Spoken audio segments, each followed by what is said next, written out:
बात जापान की, जहां 2 महीने पहले हजारों की संख्या में लोगों ने इसलिए प्रदर्शन किया क्योंकि उन्हें यह डर था कि मस्जिद बन जाएगी तो अजान का शोर होगा। लेकिन जापान के ही दूसरे शहर में पाकिस्तान ने अवैध तरीके से मस्जिद खड़ी कर दी। उसके राजदूत की मौजूदगी में मस्जिद का उद्घाटन भी हो गया। अब जापान में इस मस्जिद के खिलाफ माहौल गरमाया हुआ है और बुलडोजर भी चल सकता है।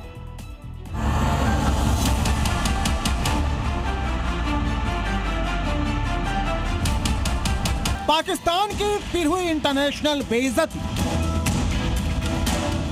इस बार यह बेइज्जती खाली कटोरा फैलाने के लिए नहीं, बल्कि जापान को कराची समझकर अवैध मस्जिद खड़ी करने के लिए हुई है। जापान में बनी एक मस्जिद ने पाकिस्तान के नियत, उसके कब्जाधारी इरादों को एक बार फिर एक्सपोज किया है। बता दिया है कि आतंकिस्तान की नीयत में खोट है, आतंकिस्तान की नीति अवैध कब्जे की है। क्योंकि जिस मस्जिद को लेकर जापान में गुस्सा फूटा है, उसका उद्घाटन अप्रैल में ही पाकिस्तानी राजदूत अब्दुल हमीद ने किया था। इसी साल अप्रैल में पाकिस्तान के राजदूत अब्दुल हमीद की मौजूदगी में इस मस्जिद का उद्घाटन किया गया था। यह मस्जिद जापान के कुआगोई शहर में बनाई गई थी, लेकिन अब इस पर गिराए जाने का खतरा मंडरा रहा है।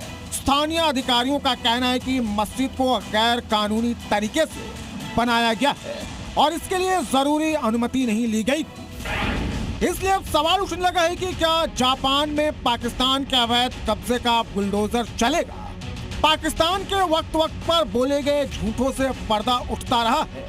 भारत के ऑपरेशन सिंदूर से घबराए पाकिस्तान ने सीज फायर को लेकर झूठ बोला, वो दुनिया के सामने आ गया। अब जापान में अवैध मस्जिद ने पाकिस्तान की थू-थू कर दी है।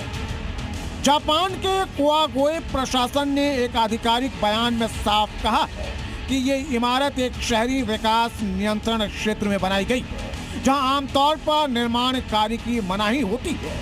मस्जिद को शहर के प्रशासन की अनुमति के बिना बनाया गया। अब वहां के प्रशासन से इस अवैध मस्जिद को गिराने का अनुरोध किया गया है और इस प्रस्ताव को समीक्षा के लिए स्वीकार भी कर लिया गया है।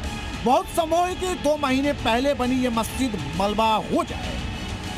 जिस तरह जापानी फुजिसावा शहर की सड़कों पर 2 महीने पहले मस्जिद बनने के खौफ में उतर आए थे, अब एक बार फिर उन्होंने जापान में पनपते इस्लाम के खिलाफ हल्ला बोल दिया।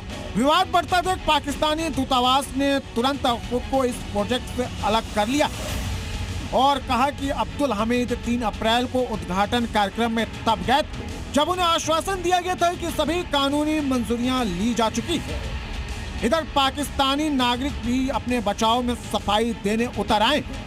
अब पाकिस्तान अपनी इस फजीहत पर चाहे जितनी सफाई दे दे, वो एक्सपोज हो चुका है। बहुत जल्द जब जापान में अवैध मस्जिद गिरेगी तो आतंकिस्तान की अब वर्ल्ड वाइड किरकिरी होगी। Bureau report, C media.